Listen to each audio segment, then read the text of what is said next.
Well, hello and welcome to the Seven Figure Agency Podcast. I am super excited. We have a special guest with us today, Eli Wilde from Wilde Influence, one of the masters of sales, persuasion, speaking. I've been following him for quite some time, and I'm super excited to bring him to you guys here today. Eli, thanks so much for being here. Thanks for sharing with us. Thank you, brother. I'm excited to get into it. So let's start, I guess, just tell us a little bit about your background, because not everyone knows kind of how you developed your skills and your influence ability. So just kind of tell us a little bit about your background. Long story short, I started in sales at 23, selling dental products over the phone to dentists. And I think we've all had that experience the first time hearing our own voice. They're like, do I sound like that? And I had a manager who also commented the fact that I sounded terrible, not just like the tone of my voice, but insecure, mumbling, and really shut down. And I had a script, robotic, all of that. And so I worked on my communication. I read all these books on sales, and I worked on my voice. I worked on everything. Got into acting, which they do on-camera classes right on your face. So you really see all the insecurity in the eyes. And even though I worked on things physically in my presentation, in my communication, I knew there was also things inside of me emotionally where I didn't feel connected. I wasn't present. I didn't have that empathy, and I was more self-conscious instead of being consciously the person. So I found a body of work called NLP. It helped me a lot. Started to have some breakthroughs. I mentioned to a buddy some of the things I was learning, and he said, "You should check out Tony Robbins." I was like, "Who's Tony Robbins?" Next thing I know, I get the books, the CDs. Then I'm jumping, up and down and drinking the Kool-Aid and walking on fire. And after that event with Tony, it was magical for me because it really opened me up. I basically used his formula, ultimate success formula, to harass his company to get a job there. And I called the company about 200 times within a period of 2 weeks. I was like, they're either going to give me a job or put me in jail. Fortunately, they gave me a job. And within a year, I was the top salesperson. The same job Tony had for Jim Rohn, I had for Tony, basically being dropped off in a city every couple of months, not knowing anybody, knocking on doors, ideally sales-based organizations, car lots, real estate, insurance, anywhere I could get in to do a presentation. And then I would sell people into Tony's events. And, I saw Tony speak and I knew I wanted to be good. And Tony said the problem with most speakers is they don't get enough reps. Even if somebody's good, they speak like once a week or once a month. If you're a great preacher, maybe once a week. He said you need to speak minimum twice a day. So that's speaking anywhere you can get in. So it's just a matter of reps. And after a year, I'd gotten pretty good. Tony's son wanted to be a speaker. And he said to his son, it's one thing to be a speaker and get claps, but that's not influence. That's not conversion. He said, at the end of the day, people ultimately vote with your dollars. And that's how you find if you're good. He said, you also need to be around somebody who's hungry. So he said, find the best person, live with them. Fortunately, that was me. And Tony's brother-in-law joined the company as well. And I had so many questions about sales and influence. And even though everybody in the company thought I was the best because I worked really hard, I had people I couldn't convert, people I couldn't sell, presentations that didn't go well. And other people said, it's okay. Nobody could have got them. They were just bad people. But my mind and my standard was always like, I wonder if Tony Robbins could have sold that person. And for me, it was obviously yes. So I had all these questions for Tony. And because of the proximity to his son and brother-in-law, I'd say, hey, I had this challenge. Can you ask Tony this? Can you ask Tony this? And Tony would send back these voice notes that were so profound on all the aspects of communication and connection and pattern recognition within a person, also alignment and challenge that were just so mind-blowing, that changed the way I saw communication, saw myself, saw people, allowed me to connect to people with what's behind the mask and begin to create processes on how I could do that more effectively. Just like he does in the interventions, we'd have like almost these sales interventions, and the talks got really, really great. 3,400 presentations later, started to review and create systems within my own communication style. And because my sales were always 3 to 5 times higher than my peers who had the same script, same product, same price point, same people, same everything, other companies started asking me, what am I doing differently? And so that became really what we've been teaching the last few years. Wow, amazing. So you had the opportunity not just to learn from the best of the best in Tony Robbins, but work there, be a top performer. Would love to know what were one or two of the biggest lessons you took away in your time working with Tony Robbins? I'll share this one statement that was so profound. I worked for him for a few years, and I came back to him in 2010. And basically, he did a contest. long story short, I won. He took me to Fiji for 5 days, and I got to ask him like a bajillion questions. But I asked him this one question about how he saw the process of influence in sales, and he said something to me that was so profound. I recorded it, I transcribed it, I read it every day before all my presentations, and this one statement that he said, it was the foundation of all of it. He said, to influence someone, you must be connected to that person. You can't influence somebody and judge them, because if they feel judged, you're going to lose the connection. He said, you need to be able to step into their world and appreciate their story, but not buy into their story.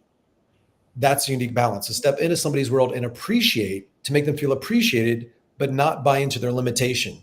If you buy into their limitation, you've added no value to their life. The added value you offer representing me and our partnership with these potential clients and customers is that we don't buy their limitation. He said, I don't buy the limitation of how long they can go without food, how late they can stay up, how intense they can feel, or what they can achieve. And because I don't buy into their limitation, and because I'm willing to go there first, and because they feel that I care, I can influence them.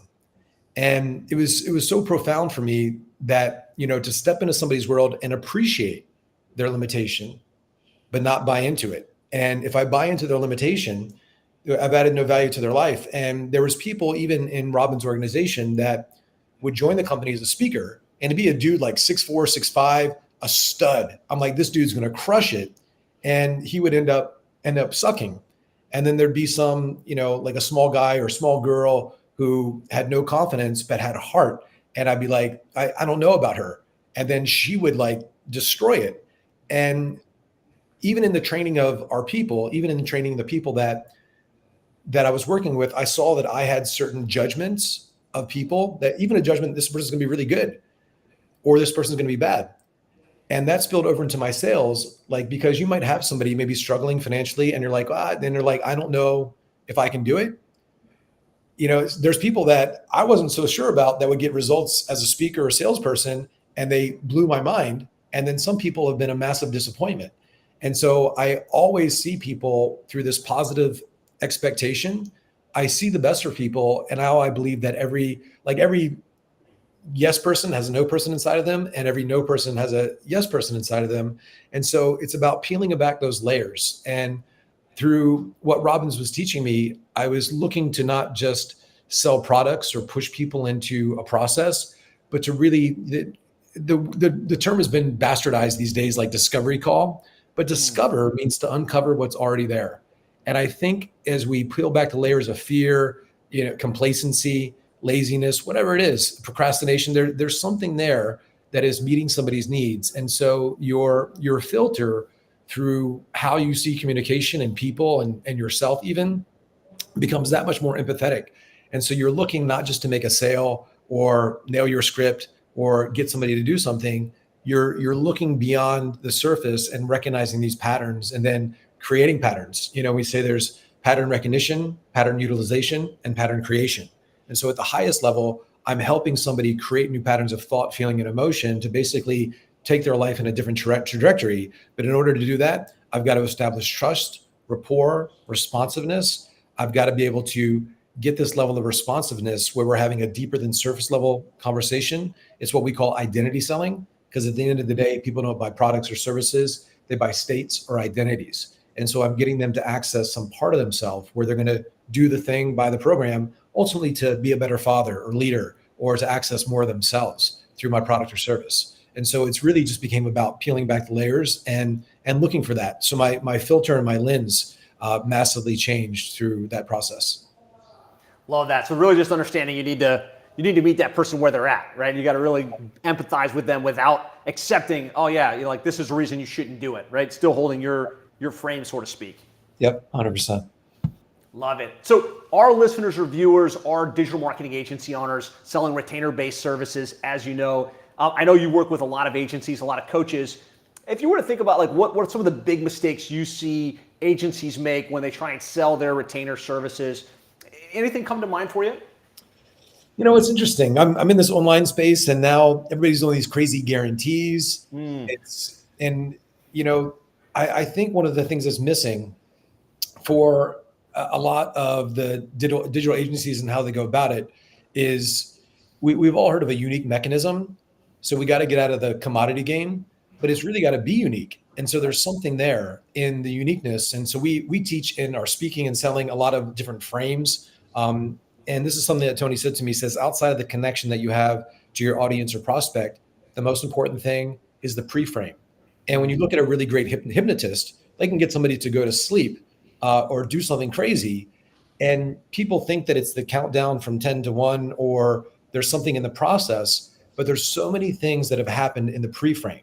What does that mean for a salesperson? It's what's happened before they hop on the call, before they go through the product.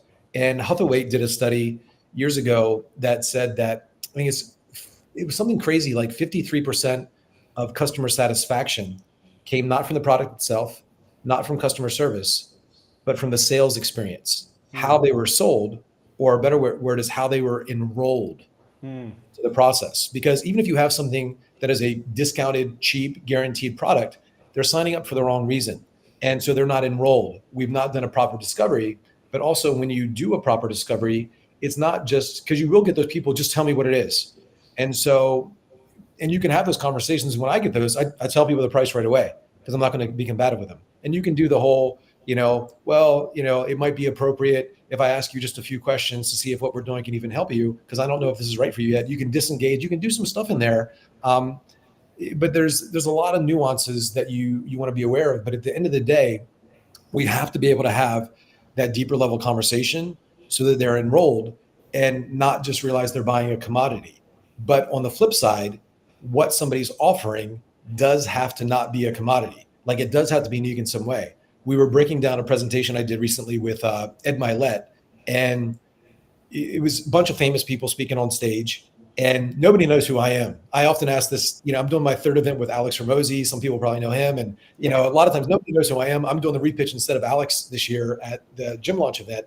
And I'm about to start like a speaking tour. I'm the least known person, but I'll be the most memorable when I leave. But part of it's because of how I frame the audience within the first few minutes, and nobody sees it. But when I'm on stage, for example, with all these motivational speakers, I know that I can become a commodity, Tony Robbins guy, this and that. I'll do things right at the beginning. Like I said it, this one, we were breaking it down. I said, I know you guys have gotten a lot of motivation. That's great. Listen, I'm not a motivational speaker. I'm a trainer. This training is going to be far different than every single training that you've gone through this entire weekend. And if you really pay attention and commit to so then I start challenging them. So I'm changing the frame of the relationship. Also, I'm not only different from people in my industry, I'm different from the people that you've seen on stage. And so I've got to establish some uniqueness in my communication where this is different.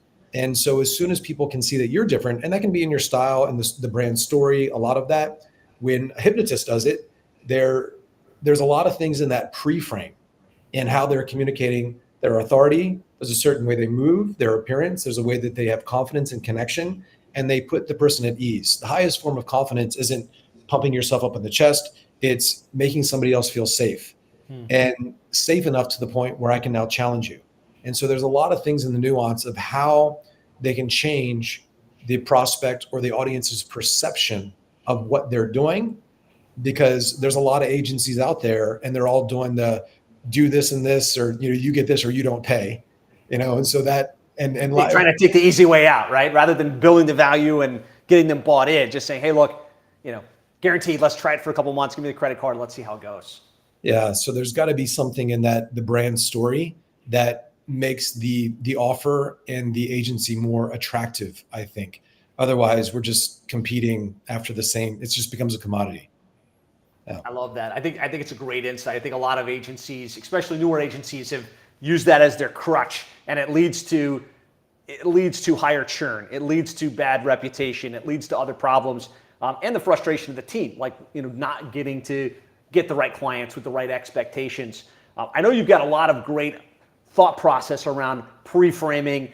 How would you approach pre-framing an appointment with, let's just say, a roofing company or an AC contractor that is looking to hire someone to help generate more leads and sales? Obviously, we want to ask the right questions and show the gap and ask for the business eventually. But when it comes to the pre-frame, how would you approach that in your model? From just a tactical perspective, there's things that people can do before the call, maybe sending them homework or case studies, things like that. But ideally, and this is a page out of the book of The Ultimate Sales Machine from Chet Holmes. Huge fan. It was such an amazing book. There's so many things they did before the call to build that connection with the Dream 100 or whatever it was. There's a lot of things that they talk about in that book that begin to establish that credibility and leading with value. He called it education-based marketing.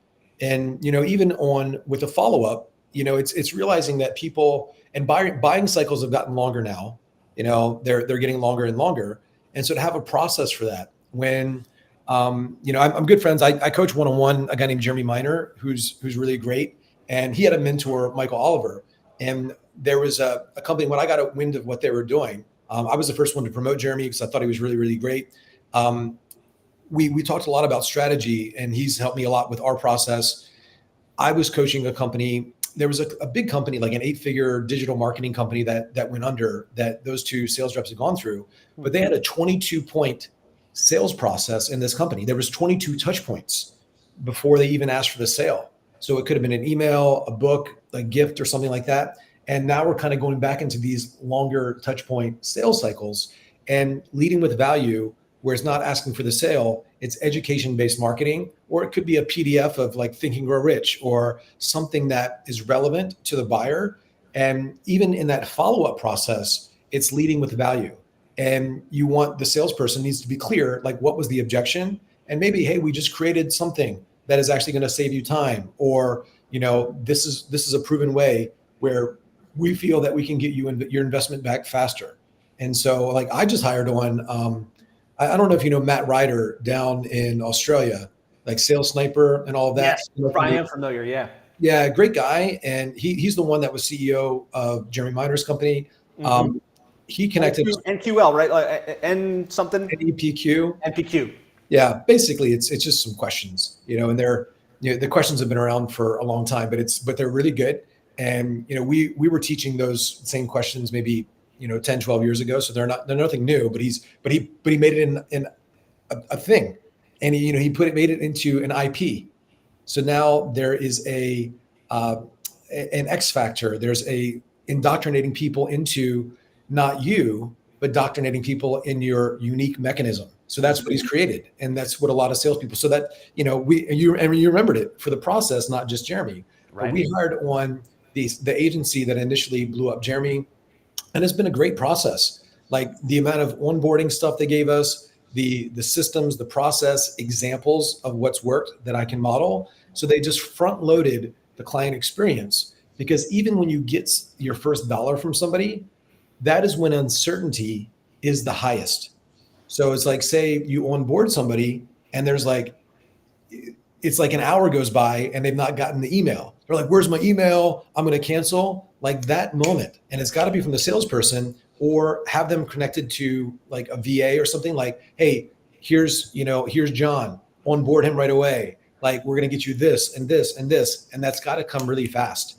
They might not go through it for a week, but they've got to get it really quick. And then there's got to be touch points within the program and the process where they're like, hey, here's where you should be. We just dialed this in our speaking course. Every week they have like, here's what you need to master. Like, here's where you are. Here's the homework. Here's where you get feedback. And then if they don't do it, because a lot of times they don't do it, they start getting emails like, hey, I know that you want this. So they see that we're supporting them. Like, we didn't just get them into our process and take their money. So even inside the program, they're like, holy shit, these guys are like forcing me to get a result and have better skills. And that's what coaching is. That's what support is. And that's what I think that agencies need to do more of, where we're aligning with our buyers, our customers, to get them a result. And that's where we can begin to become coaches, and we support them in their procrastination, their laziness, their fear, because they might not feel good about their marketing assets. And, so they don't want to put them out there. And so sometimes it's supporting them in that conversation to help them get a result. So we're becoming more like consultants now, even as salespeople. And that's what I did for companies. That's how I got into, bigger companies like Salesforce.com. It was because of the relationship.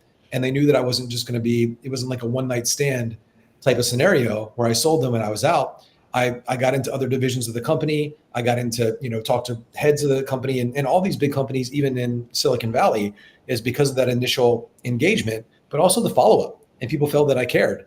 And that created more referrals and systems. So I was building a book of business. And that's what I think you need to do as a salesperson or as a company these days. The client delivery and support needs to be so great. And then that gets people talking about what you're doing that's different. And so that's the X factor that we've always had. And I think it's what all companies need to do more of.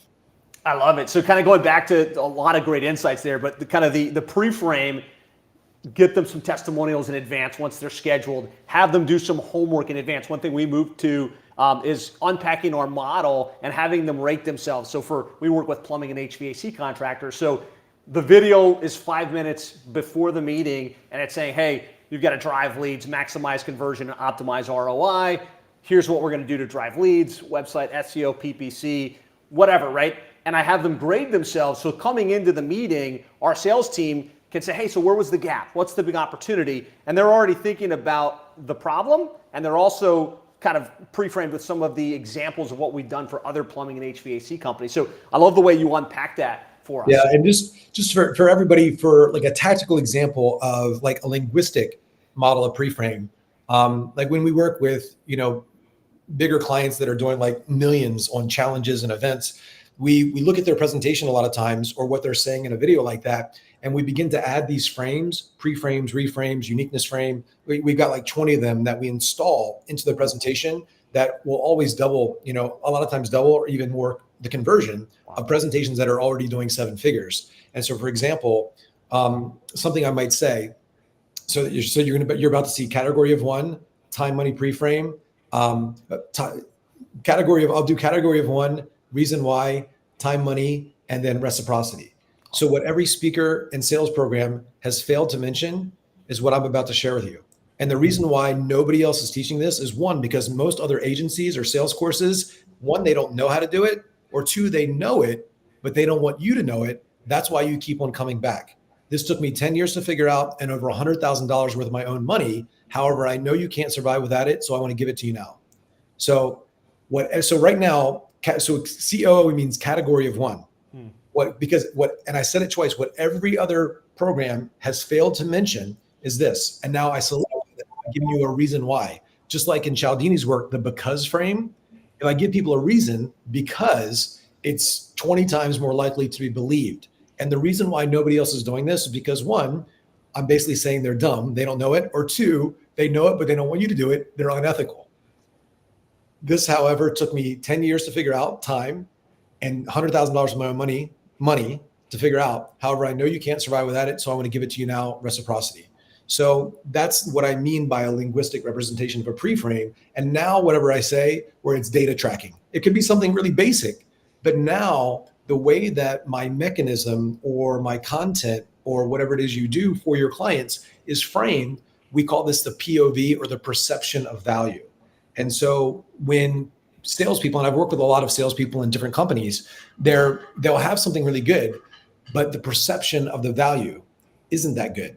So it's seen as a commodity. So what we're doing a lot of times on stage or through the marketing, we're changing the perception of value. And so we for speaking, we call this the trust trinity, where we're building trust in you, the presenter or communicator or company, trust in the process and the product. They're 2 different things. And then there's trust in themselves. And when you have an audience, even for those listening now, whatever I'm speaking about, I know that about 80% of the people listening to me have an inferior mindset.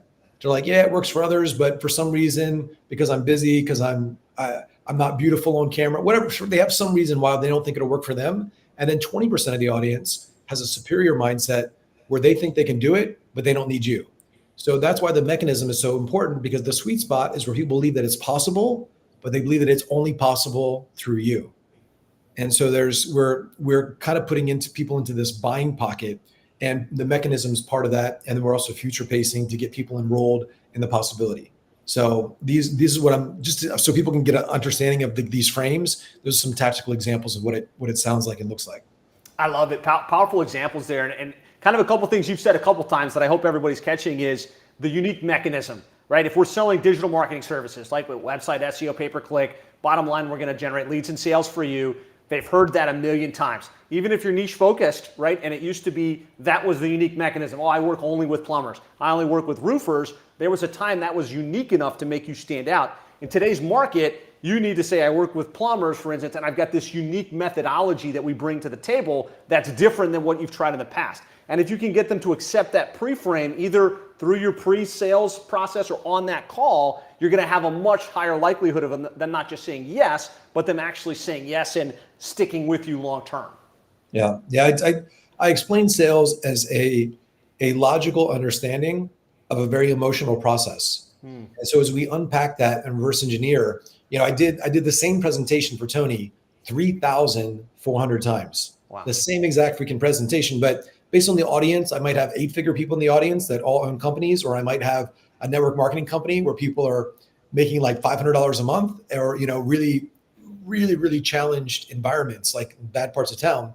And I had like an hour to get all their money and 4 days of their life and hotel and travel. And it was not like I'm following up. Like I needed to be able to do all of that on the spot.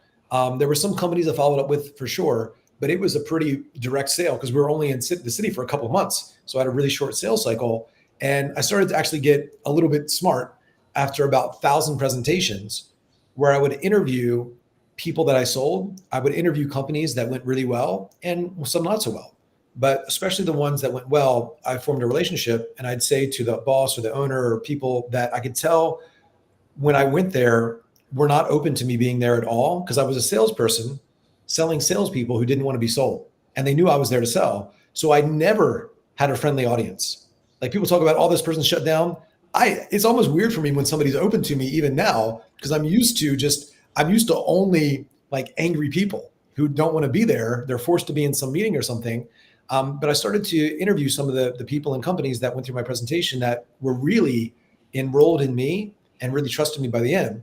And I started asking this question, and I would suggest a lot of your folks do this as well.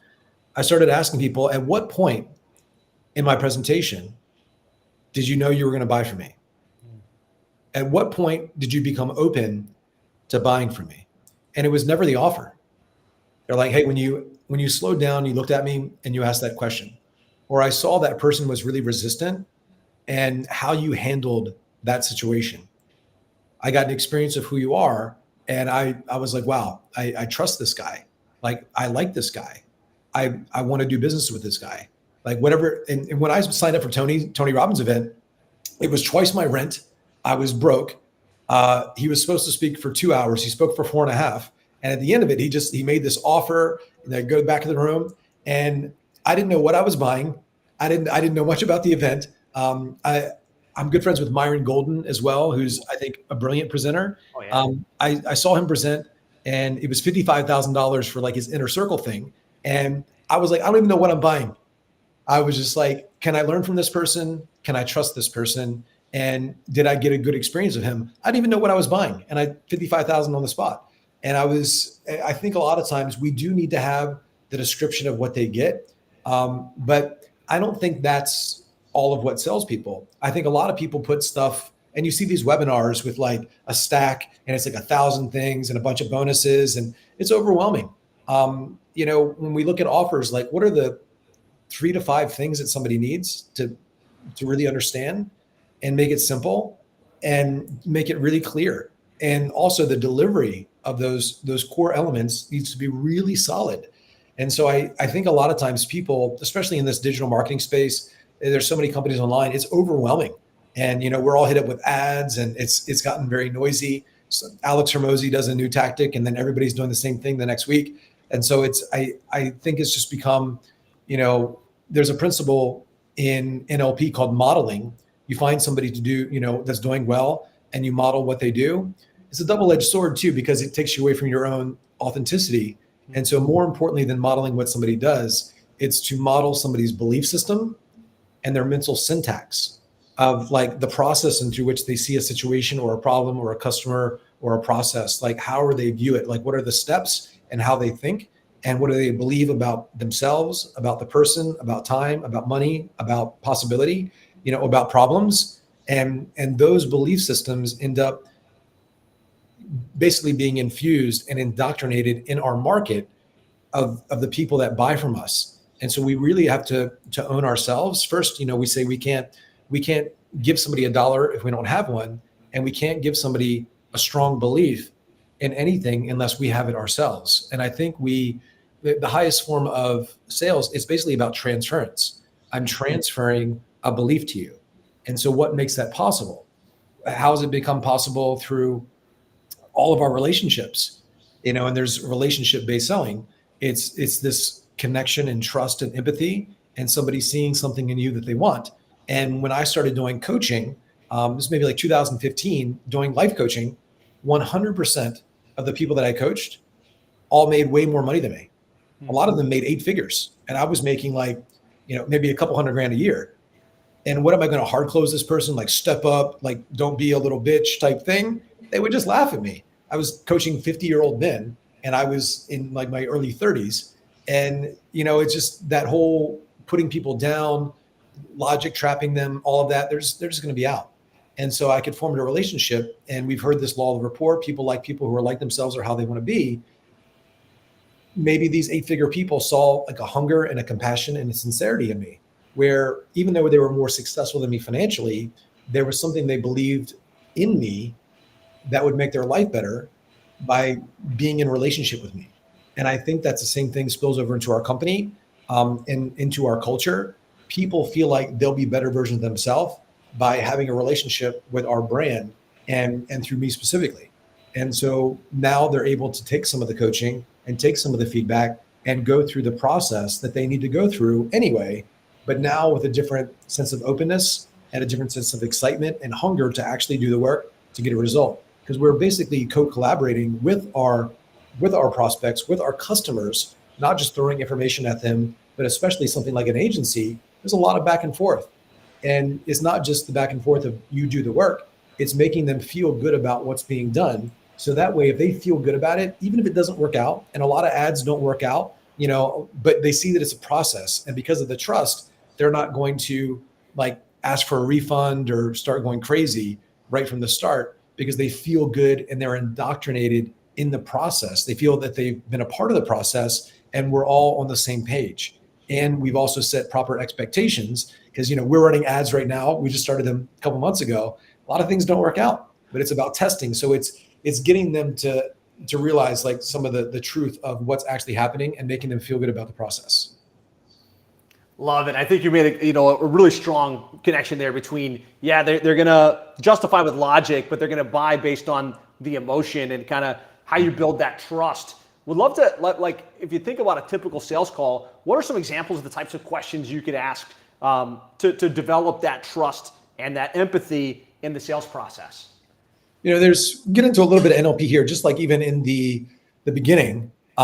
This is an example of in NLP. There's something that's called presuppositions, and there's obviously some questions that shift people's focus. But say I even get on a call with somebody who's like, I can tell right from the start, within a second, they're like resistant. I might say something like this, John, happy to connect with you. I have to say this really quick. I just got off a call with a guy who was so shut down and just like so defensive, and it pains me because people like that are just never going to be successful. Anyway, I'm happy to be connecting with you. And if I could ask, at what point did you think you'd even be open to possibly getting some help with your ads? So when I said that first thing, John was really closed off, and people like that will never be successful. I'm creating a association to people that are closed off, unsuccessful. Now, is that true? Somewhat.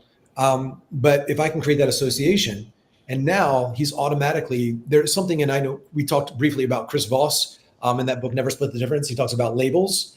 And so even if I go to a hotel and I know I need to get a late checkout, I'll maybe when I connect with the front desk person, I'll say, "Oh, you're so helpful," and she has that positive label of helpful. She doesn't want to lose that. So I'll come back in 2 hours and say, "Hey, I'm almost embarrassed to ask this because I know it's really extreme, but you were so helpful. I actually feel comfortable in asking you this. Is it anywhere possible that I could get, checkout around 3:00? And she doesn't want to lose that label of helpful. So at what point did you think you were open? At what point did you think you were even open? And so that's not going to it's subtle, but I'm labeling them open to the possibility of even getting some help. Wow, smart move. And so also creating a positive association. Well, I saw this and that. I knew it. Smart move. You'd be surprised how many people know they need to fix something, but they kind of just pretend it's not even a problem. I'm glad that you're actually proactive in what you're doing. Now they're proactive. We find that people that are the most successful with our program, or actually any program or any part of life, are always looking for ways that they can, move things forward. Or they might go into, I tried this agency and I tried this agency and it didn't work. And so now they're defensive. I might say, wow, you sound like the kind of person who just never gives up. Like, you've had so many challenges with your ads and being shut down and all of that. You'd be surprised how many people, like, they just kind of give up. But I can tell you're not that way. Have you always been that way? Or is that something you developed over time? So now they're taking the label of they never give up and they always find a way. And then here's how we tie it in. It's a double bind. Have you always been that way? Or is that something you developed over time? Whatever they say, either one, they're owning the identity of somebody. So we call this identity selling. Now they're owning the identity of somebody who always finds a way to get what they want and isn't going to give up like those other people who fail.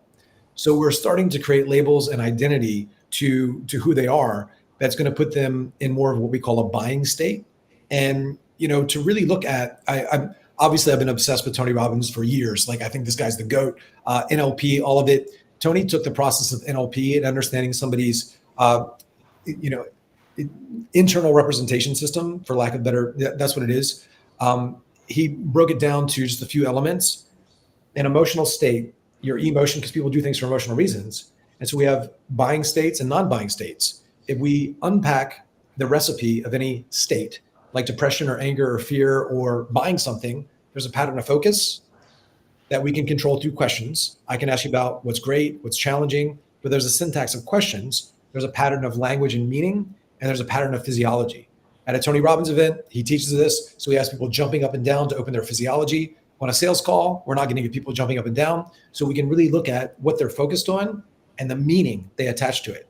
And I think that's what a lot of sales scripts and processes miss, is not just the questions you ask, because I could ask you a question about the best day of your life, the worst day of your life, about your shoes, and now you're focused on it. So the questions, whether it's connecting, background, situation, probing, clarifying, transition, commitment, there's all these different types of questions that we teach, but they're put into a certain syntax, and all calls are not the same. Some people want to jump around and all of that. We need to be aware of where somebody is in the process to get them to be open, because they can't be closed until they're open. And a lot of people lose the sale right in the beginning. So they need to be open right at the part, and we're creating openness, we're creating connection, we're getting into the problem, how long they've had the problem, the duration of the problem, the impact of the problem. We're getting into it, and there's little nuances that get somebody even more open.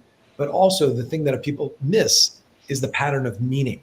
And we've heard this before in self-development, that nothing has any meaning except for the meaning that we give it.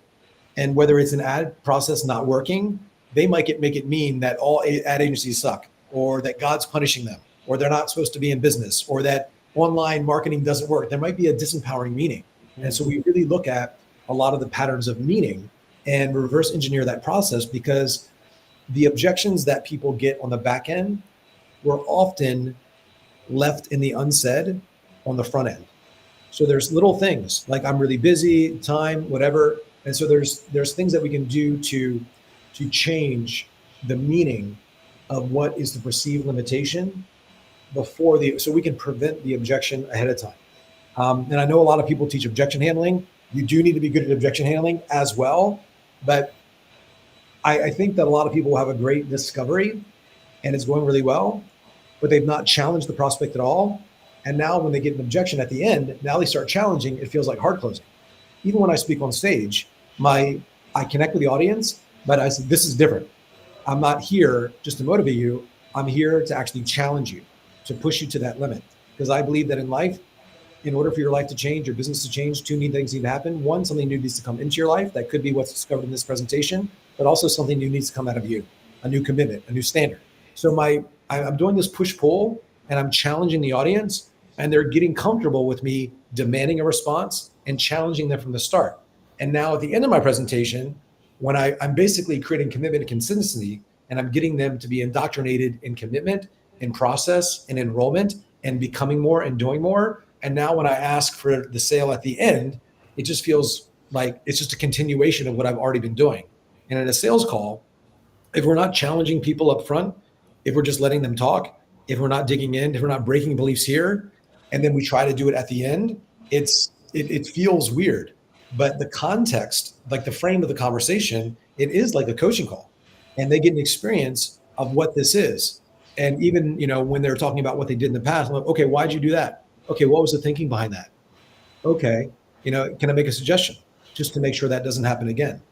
Because there's of course a process we can help you, but this is a two-way street. We're going to be co-piloting this plane with you, and we need to make sure that we're looking at the same dials in the cockpit. And so you making some of the decisions based on emotion, not data. So I'll indoctrinate them right here. And I read a great book, post 2008, after the economy did what it did, called The Challenger Sale. And they found there were all these different personality types of salespeople. There was relationship builders. There was, all these different types of people, but it was the challenger. And the definition of this was that the conversation, the sales conversation in and of itself was valuable. And when I would do coaching with people or even sell a company into, a program, they would say, wow, this conversation, they were like, I would have paid for this conversation. Because the conversation was, because I was basically changing their thought process and offering insight, and that became valuable. So I think the sales process needs to do more of that, and we need to feel comfortable challenging people, getting people open to being challenged early in the call.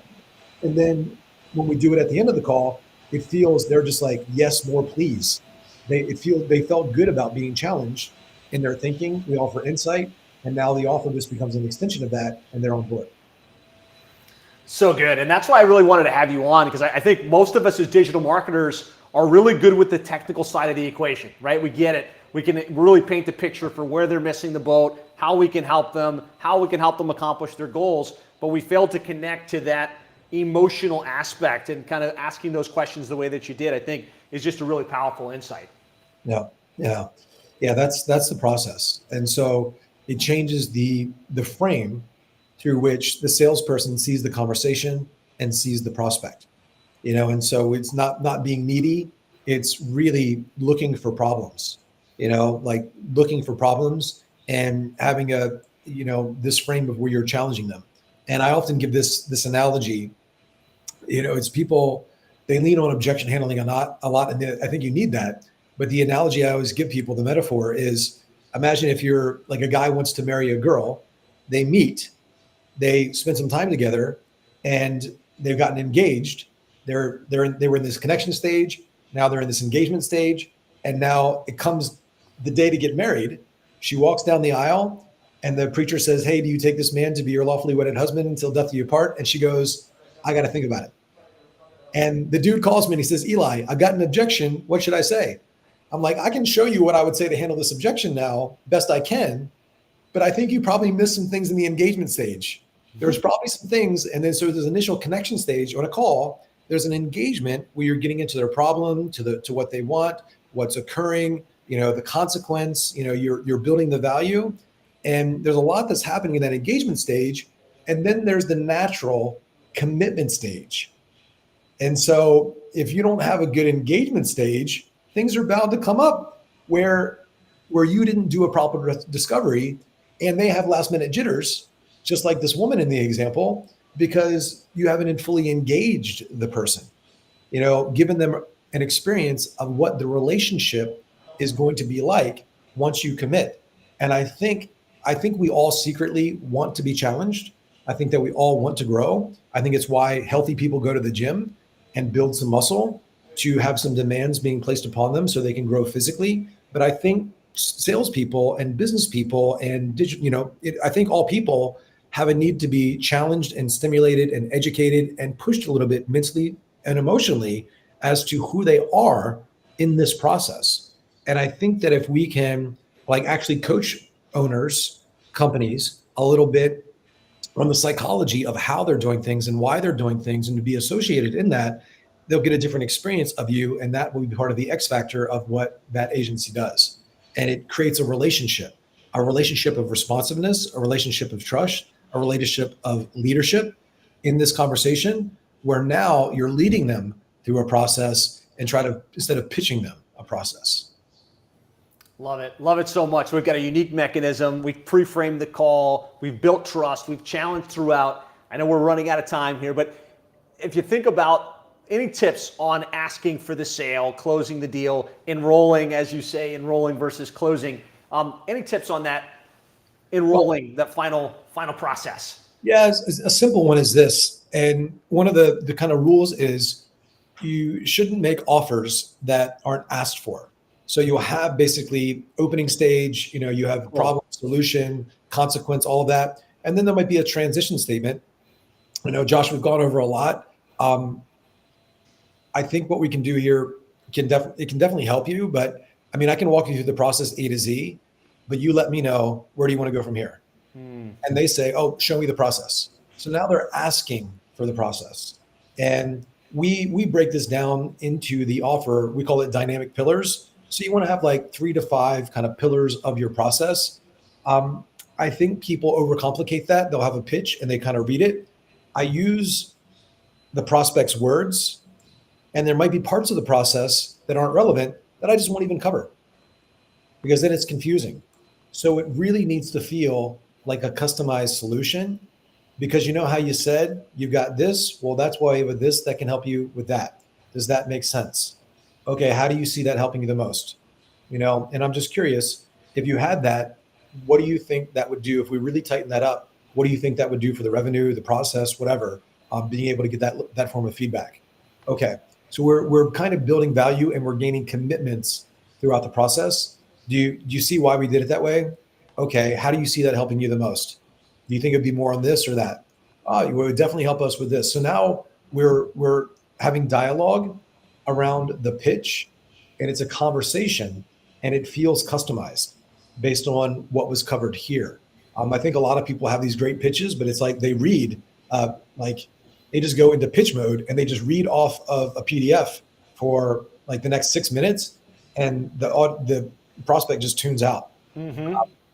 Yeah, so it's interesting, and I think there's a time and place for it, because some of these pitches that we see, a lot of people don't want to hop on calls. So I think sometimes too, having a proposal or offer, and a lot of people do this. They send like a PDF in the DMs. And when I did an NLP for sales program, it was $2,000 a few years ago, partly because I had a lot of requests for it, but I just got a $350,000 tax bill. So I was like, oh, let me just see if I can cover this. And I signed up about 200 people in 2 days. So I made, several $100,000, but I just sent people a PDF, and it was really well described. Then I put the price in it, and I said, talk to me if you want, or just say I'm in. And so there was really good copywriting in it. And that's different than the conversation. And if I was selling something much more expensive, we would have that conversation. I might send that to them where they know what it is. And we might talk about price on the phone. I'll say, look, everything we do is customized, which it should be, a variability there, like they should go through stuff or not, but it needs to feel customized. So it depends on the price point as well. Depends on where somebody's at, depends on the volume, because sometimes it is a volume game.